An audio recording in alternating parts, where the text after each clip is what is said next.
repeat class 12 EPS 1, number absent 4. Okay, I will explain about for finite for the change with the subject of or tense. 1. Transitive need on an object. Example, you read novel every weekend. 2. Instructive do not need an object. Example, the baby cried loudly.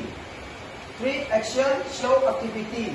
Example, he ran every morning. 4. Non-action show state or feeling. Example, this perfume smell wonderful. And 2. Non-finite for the that do not change with subject or tense.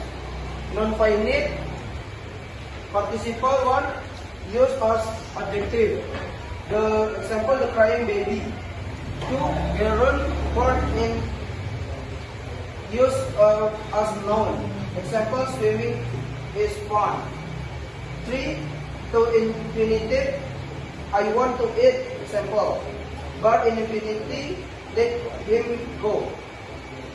Assalamualaikum warahmatullahi wabarakatuh.